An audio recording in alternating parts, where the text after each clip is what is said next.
సోమరిపోతు మహావీరునికి జై. నవ్వుల్లో ముంచెత్తే జానపద హాస్య కథ. ఒకూర్లో ఒక పెద్ద సోమరిపోతు ఉండేటోడు. వాడు చిన్నప్పట్నించి చిన్న పని గూడా చేసేటోడు కాదు. ఎప్పుడు చూడు తినడం పన్నుకోవడం అంతే. పెండ్లైనా కొంచెం గూడా మారలేదు. పెండ్లామీ గొనుక్కుంటా అన్ని పనులు చేసుకునేది. ఒకసారి పెండ్లాం బయటకు పోతా, ఇదిగో పొయ్యి మీదికి అన్నంగిన్నె ఎక్కిచ్చినాను, 5 నిమిషాలాగి దించండి, నేను సంతకు పోయి సరుకులు తీసుకోనొస్తా అని చెప్పిపోయింది. వీడు సరేలే అని తలూపినాడుగాని అట్లాగే నిద్రపోయినాడు. పెండ్లాం సరుకులు తీసుకోనొచ్చి అలసిపోయి అన్నం తిందామని చూస్తే ఇంగేముంది, ఒక్క మెతుకు గూడా లేదు. అంతా నల్లగా మాడిపోయి బొగ్గులెక్క అయిపోయింది. దాంతో ఆమె కోపంగా, ఇట్లాగైతే సంసారం సాగినట్లే. ఏం మొగోనివయ్యా నువ్వు, పొద్దున లేసినప్పటినుంచి కాళ్ళూ చేతులు లేనోని లెక్క ఊరికే కూర్చుంటావు గాని ఒక్క పని గూడా చేయవు. చుట్టుపక్కల చూడుపో, అందరిండ్లలో మొగోళ్ళు ఎట్లా పని చేస్తా ఉన్నారో అనింది. దానికి వాడు, ఏంది, నేనేం పని చెయ్యడం లేదా, పొద్దున్నుంచి 100 ఈగలు చంపినాను తెలుసా, ఏమనుకుంటావున్నావో అన్నాడు కోపంగా. ఏంది, ఎన్ని చంపినావు అనింది పెండ్లాము. 100 చంపినానే ఉత్త చేతుల్తో, అదీ ఒక్కరోజులోనే అన్నాడు మరింత గట్టిగా. సరిగ్గా అదే సమయానికి ఆ ఇంటి ముందు పక్కింటి పుల్లమ్మ పోతా ఉంది. ఆమె ఆ మాటలు వినింది. అబ్బా, ఏమో అనుకుంటిగాని వీడు పెద్ద వీరుడే. ఒక్క రోజులోనే 100 మందిని ఉత్త చేతుల్తో చంపడమంటే మాటలా అనుకోని వెనకింటామెకు చెప్పింది. ఆమె ముందింటామెకు చెప్పింది. ఆమె పక్క వీధామెకు చెప్పింది. ఆమె వాళ్ల బంధువులకు చెప్పింది. అట్లా ఒక్క రోజులోనే గడ్డివాములు గదా ఒకటంటుకుంటే గాలికి పక్కనున్నవన్నీ సరసరసర అంటుకున్నట్లు ఊరువూరంతా తెలిసిపోయింది. ఆ మాటలు ఒక సైనికుడు విన్నాడు. అబ్బా, ఒక్కరోజులోనే 100 మందిని ఉత్త చేతుల్తో చంపినాడంటే వీడెవడో సామాన్యుడు గాదు. రాజుగారికి సంగతి చేరవేయాల్సిందే అనుకోని ఉరుక్కుంటా పోయి విషయానికి చెప్పినాడు. రాజు ఆ మాటలు విని ఆశ్చర్యపోయినాడు. పొండి, పోయి ఆ వీరుణ్ణి తీసుకొని రాపోండి. అటువంటోడు మన ఊరిలో ఉంటే మన రాజ్యానికెంతో మంచిది అని సైనికులను పంపించినాడు. ఆ సోమరిపోతు ఇంట్లో హాయిగా మంచంమీద కాలుమీద కాలేసుకొని కూర్చోని వేడివేడి పకోడీలు తింటా ఉన్నాడు. దూరంగా ఏవో గుర్రాలు వస్తా ఉన్న చప్పుడు వినబడింది. పక్కనే ఉన్న కిటికీ తెరచి చూసినాడు. దూరంగా గుర్రాలు, సైనికులు కనబన్నారు. యాడికో పోతా ఉన్నట్టున్నారు. మనకెందుకులే అనుకున్నాడు. కాసేపటికి చప్పుడు మరింత దగ్గరగా వినిపించింది. కిటికీ తెరచి చూసినాడు. ఇంటి ముందు గుర్రాలు దిగుతా కనబన్నారు. పక్కింటికేమోలే అనుకోని మళ్ళా కిటికీ మూసేసినాడు. అంతలో తలుపు తట్టిన చప్పుడైంది. ఏమే, ఎవరో వచ్చినట్టున్నారు, కొంచెం పోయి చూడు అన్నాడు మంచంమీద నుంచి లేయకుండానే. ఆమె పోయి తలుపు తెరిచింది. ఎదురుగా సైనికులు కనబన్నారు. వాళ్లు లోపలికి వచ్చి ఆ సోమరిపోతుకి వంగి వంగి నమస్కారం చేసి, అయ్యా, మిమ్మల్ని తీసుకొని రమ్మని రాజుగారు పంపించినారు. ఒక్కసారి వచ్చిపోండి అన్నారు. నేనా, ఎందుకు, ఏం చేసినాను అన్నాడు వాడు భయపడుతూ.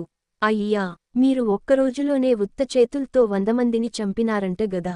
ఆ మాట ఆ నోటా ఈ నోటా పడి రాజుగారికి తెలిసింది. అందుకే మిమ్మల్ని పిలుచుకొని రమ్మన్నాడు అని చెప్పినారు.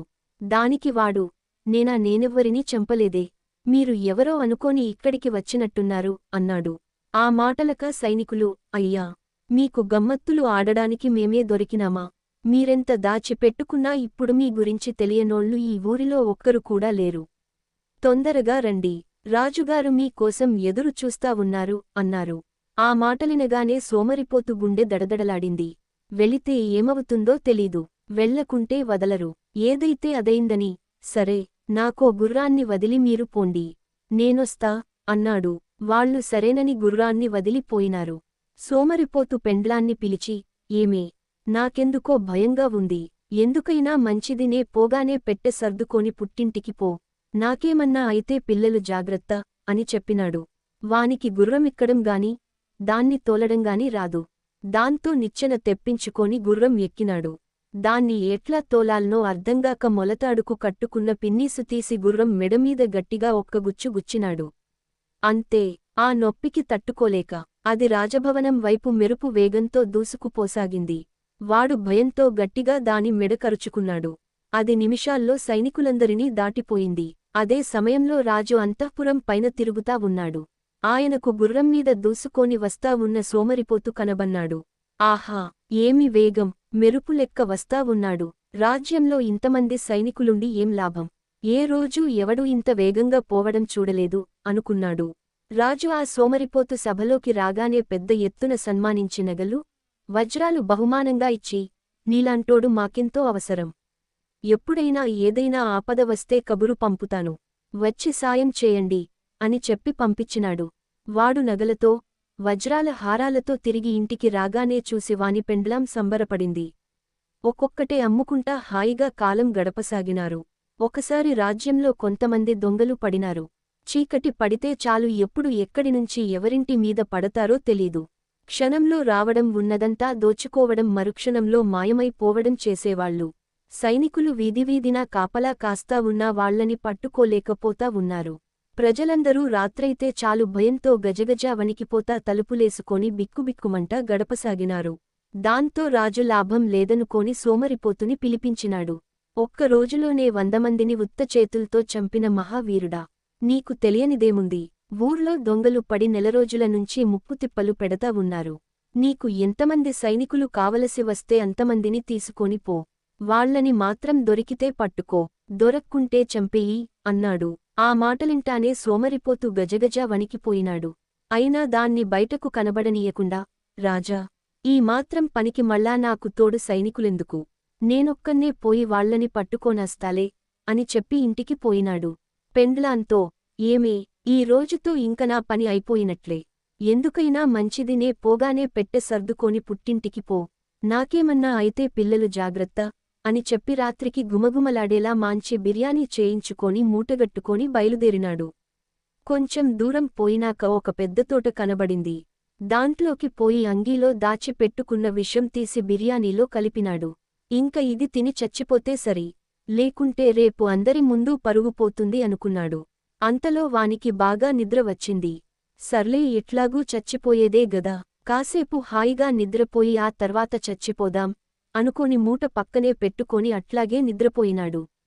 ఆ రోజు రాత్రి దొంగలు ఎవరింట్లో దొంగతనం చేయాల్నో ఆలోచించుకోవడానికని ఆ తోటలోనే సమావేశమైనారు. వాళ్లకి గుమగుమలాడి పోతా బిర్యానీ వాసన వచ్చింది. యాడుందబ్బా అని వెదుక్కుంటా వస్తే వీడు నిద్రపోతా కనబన్నాడు. వాళ్లు నెమ్మదిగా వాని పక్కనున్న మూట తీసుకొని పోయి విప్పినారు. బిర్యానీ కొంచెమే ఉంది. దాంతో, సర్లే, ఎంతుంటే ఏమిలే, వాసనే ఇంత కమ్మగా ఉంటే తింటే ఇంకెంత రుచిగా ఉంటుందో అని ఆ 30 మంది తలా ఒక ముద్ద తిన్నారు. అంతే, కాసేపటికి అందరూ విషమెక్కి ఎక్కడోళ్ళక్కడ పడి చచ్చిపోయినారు. పొద్దున్నే ఆ సోమరిపోతు లేసి చూస్తే ఇంగేముంది? పక్కనే దొంగలు ఒకరుగాదు ఇద్దరుగాదు 30 మంది ఒకరి పక్కనొకరు చచ్చి పడున్నారు. పక్కన మూట లేకపోవడంతో వానికి విషయమంతా అర్థమైంది. వెంటనే ఉరుక్కుంటా పోయి ఒక ఎద్దుల బండి తీసుకొనొచ్చి ఆ శవాలన్నీ అందులో ఏసుకొని రాజభవనానికి బయలుదేరినాడు. అట్లా పోతావుంటే దారిలో చూసినోళ్లంతా, ఉత్తచేతుల్తో 100 మందిని చంపిన మహావీరునికి జై, ఒక్క రాత్రిలో 30 మంది దొంగల్ని మట్టి కరిపించిన మహావీరునికి జై అంటూ గుంపులు గుంపులుగా అరుచుకుంటా బండి వెనకాల్నే రాసాగినారు. ఆ అరుపులు విని రాజు బయటకు వచ్చినాడు. చూస్తే ఇంగేముంది, బండిమీద 30 మంది దొంగల్ని వేసుకొని రొమ్ము విరుచుకొని టీవీగా వస్తా ఉన్న సోమరిపోతు కనబన్నాడు. వెంటనే రాజు మేడ దిగి వానికి ఎదురొచ్చి, భలా, వీరా, భలా, ఇంతమంది సైనికులుండి ఇన్ని రోజులుగా చేయలేని పని ఒక్కరోజులోనే ఒక్కనివే చేసి చూపించినావు. నువ్వురా వీరునివంటే అని మెచ్చుకొని పెద్ద ఎత్తున బండి నిండా నగలు, వజ్రాలు ఇచ్చి పంపించినాడు. అట్లా కొద్ది రోజులు గడచిపోయినాయి. అంతలో యాన్నుంచొచ్చిందో ఏమోగాని ఒక పెద్ద పులి ఊరి మీదకొచ్చి పడింది. రాత్రైతే చాలు దొరికినోన్ని దొరికినట్టు చంపి తినేయసాగింది. సైనికులు దాన్ని పట్టుకోవాలని ఎంతగానో ప్రయత్నించినారు గాని అది ఎవరికీ దొరకకపోగా వాళ్లనే ఒక 10 మంది దాకా చంపేసింది. దాంతో పులి పేరు చెబితే చాలు అందరూ భయంతో గజగజ వణికిపోసాగినారు. చీకటి పడితే చాలు ఎంత పనున్నా సరే ఎక్కడోళ్ళక్కడ పరుగుపరుగున ఇళ్లకు చేరుకోని తలుపులు బిగించుకొని లోపలనే కూర్చోసాగినారు. దాంతో రాజు ఇట్లాగైతే లాభం లేదనుకోని సోమరిపోతుని పిలిపించినాడు. ఉత్తచేతుల్తో 100 మందిని, ఒక్క రాత్రిలో 30 మంది దొంగల్ని మట్టి కరిపించిన మహావీరుడా! నీకు తెలియనిదేముంది? ఊర్లోకి ఒక పెద్ద పులి వస్తూ జనాలని ముప్పుతిప్పలు పెడతా ఉంది. నీకు ఎంతమంది సైనికులు కావలిస్తే అంతమందిని తీసుకొని పో. కాని దాన్ని మాత్రం వదలొద్దు. దొరికితే పట్టుకో, దొరక్కుంటే అక్కడికక్కడే చంపేయి అన్నాడు. ఆ మాటలక సోమరిపోతు భయంతో గజగజ వణికిపోయినాడు. అయినా దాన్ని బయటకు కనబడనీయకుండా పెద్ద మొనగాని లెక్క ఈ మాత్రం దానికి మళ్ళా సైనికులెందుకు రాజా? నేనొక్కన్నే పోయి దాన్ని పట్టుకోనొస్తాలే అని చెప్పి ఇంటికి వెళ్ళిపోయినాడు. పెండ్లాంతో, ఏమే, ఈ రోజుతో ఇంక నా పని అయిపోయినట్లే. ఎందుకైనా మంచిది నే పోగానే పెట్టె సర్దుకొని పుట్టింటికి పో. నాకేమన్నా అయితే పిల్లలు జాగ్రత్త అని చెప్పి నిచ్చెనేసుకొని గుర్రమెక్కి రాత్రి ఊర్లోకి బయలుదేరినాడు. అది అమావాస్య. చుట్టూ చీకటి. దారిలో ఒక్కరు గూడా కనబల్లేదు. అందరూ తలుపులేసుకొని ఎవరిండ్లలో వాళ్లు దాచిపెట్టుకున్నారు. సోమరిపోతుకు భయంతో ఒళ్లంతా గజగజా వణికిపోసాగింది. గుర్రాన్ని తీసుకొని పోయి ఎవరూ లేని ఒకచోట కట్టేసి ఆ చెట్టు కిందే నిండుగా కంబళీ కప్పుకొని పన్నుకున్నాడు. అర్ధరాత్రయింది. పెద్దపులి ఊరంతా తిరిగి తిరిగి అలసిపోయింది. యాడా దానికి తినడానికి ఏమీ దొరకలేదు. అప్పటికీ 4 రోజుల నుంచి దానికి అదే పరిస్థితి. అన్ని ఇండ్లు మూసేసున్నాయి. కోళ్ళు, మేకల్తో సహా అన్నీ లోపల పెట్టి తాళాలేసుకుంటాన్నారు. తినడానికి తిండి లేక అది నీరసంగా అయిపోయింది. అడుగుతీసి అడుగు వేయలేక నెమ్మదిగా సోమరిపోతు పన్నుకున్న చెట్టు దగ్గరకు వచ్చింది. పెద్దపులిని చూడగానే గుర్రం భయపడి తాడు తెంపుకొని ఉరకసాగింది. కాని పెద్దపులికి దాని వెంటపడి వేటాడే ఓపిక లేదు. దాంతో అట్లాగే నెమ్మదిగా వాని దగ్గరకు రాసాగింది. అంతలో ఆ అలికిడికి ఆ సోమరిపోతు కప్పుకున్న కంబలితో సహా లేచినాడు. పెద్దపులికి చీకట్లో అదేందో అర్థం కాలేదు. ఇదేం జంతువబ్బా, నల్లగా ఇంత పెద్దగా ఉంది. ఈ అడవిలో నేనెప్పుడూ చూడలేదే అని భయంతో వణికిపోసాగింది. అంతలో ఆ సోమరిపోతు నిద్రమబ్బులో ఎదురుగా ఉన్నది వాని గుర్రమే అనుకోని దాన్ని పట్టుకొని తాడుతో దూరంగా చెట్టుకు కట్టేసి మళ్ళా నిద్రపోయినాడు. దాంతో పెద్దపులికి ఆ రాత్రిగూడా తిండిలేక ఆకలికి తట్టుకోలేక ఆఖరికి అది అట్లాగే చచ్చిపోయింది. ఆ సోమరిపోతు పొద్దున్నే లేసి చూస్తే ఇంగేముంది, పెద్దపులి చచ్చిపోయి కనబడింది. వెంటనే వాడు ఉరుక్కుంటా పోయి ఒక ఎద్దుల బండి తీసుకొనొచ్చి దాని శవాన్ని అందులో ఏసుకొని రాజభవనానికి బయలుదేరినాడు. అట్లా పోతావుంటే దారిలో చూచినోళ్లంతా, ఉత్త చేతుల్తో 100 మందిని చంపిన మహావీరునికి జై, ఒక్క నిమిషంలోనే పెద్దపులిని మట్టి కరిపించిన మహావీరునికి జై అంటూ గుంపులు గుంపులుగా అరుచుకుంటా బండి వెనకాల్నే రాసాగినారు. ఆ అరుపులు విని రాజు బయటకు వచ్చినాడు. చూస్తే ఇంగేముంది, బండిమీద పెద్దపులి శవాన్ని వేసుకొని రొమ్ము విరుచుకొని టీవీగా వస్తా ఉన్న సోమరిపోతు కనబన్నాడు.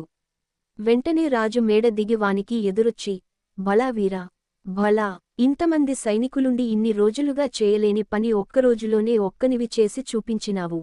నీలాంటి వీరుడు మూల్లోకాల్లోనూ యాడా ఉండడు అని మెచ్చుకొని పెద్ద ఎత్తున గౌరవించి బండి నిండా బంగారం, వజ్రాలు, నగలు ఇచ్చి పంపించినాడు. అట్లా కొద్ది రోజులు గడిచిపోయినాయి. మొగుడు పెండ్లాలు హాయిగా రాజిచ్చిన బంగారం, నగలు అవసరానికి అమ్ముకుంటా కాలుమీద కాలేసుకొని కాలం గడపసాగినారు. అంతలో పక్క ఊరి రాజు ఈ రాజ్యంపైకి దండయాత్రకి బయలుదేరినాడు. ఊరి పొలిమేరల్లో సైన్యాన్ని ఆపి, మర్యాదగా వచ్చి లొంగిపోయి కప్పం కట్టి నాకు సామంతునిగా ఉంటావా? లేక దాడి చేసి రాజ్యం మొత్తం ఆక్రమించుకోమంటావా? ఏదో ఒకటి చెప్పు అని కబురు పంపించినాడు.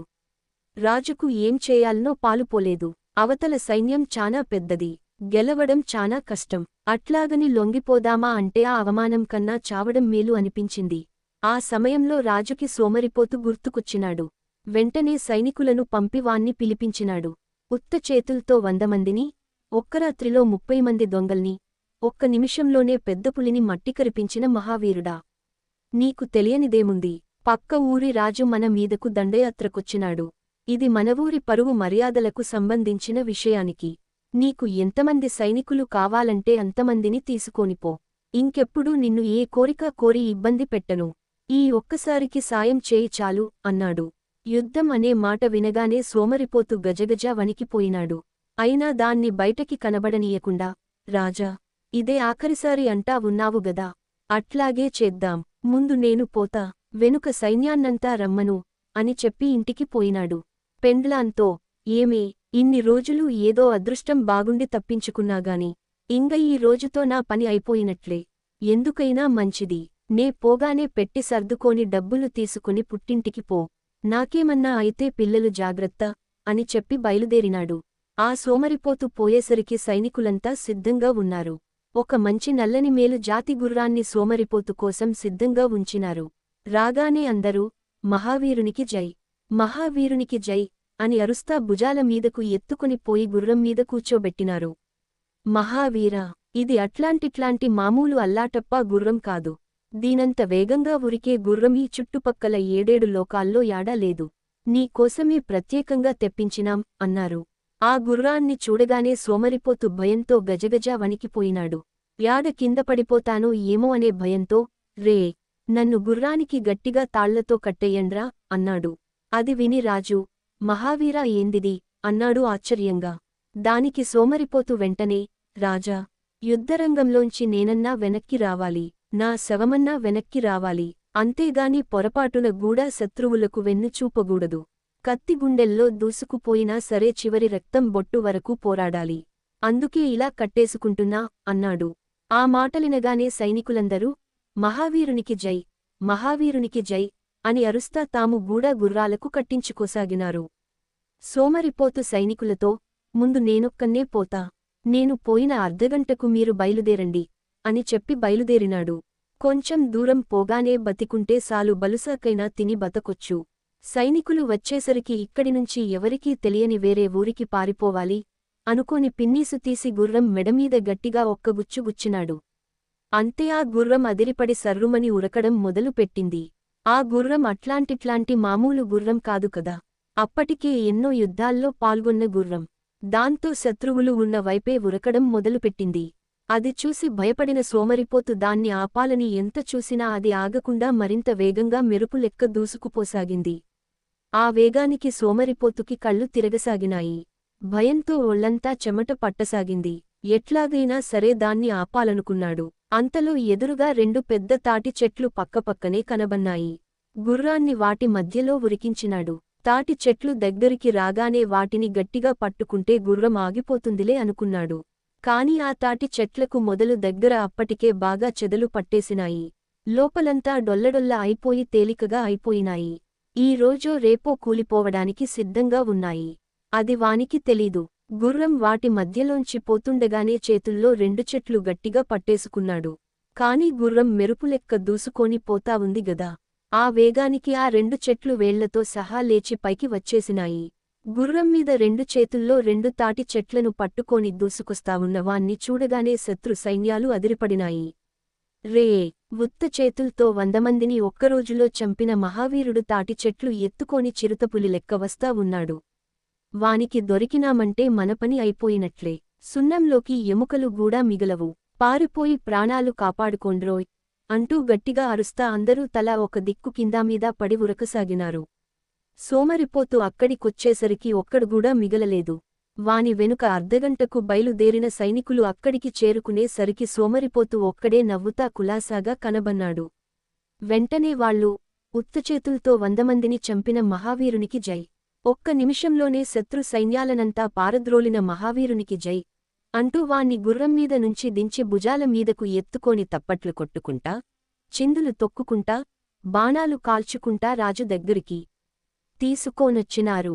రాజు ఉరుక్కుంటా మేడ దిగొచ్చి, శభాష్ వీరా, శభాష్, వీరునివంటే నువ్వే ఒక్క రక్తం చుక్క గూడా చిందకుండా విజయం సాధించినావ్.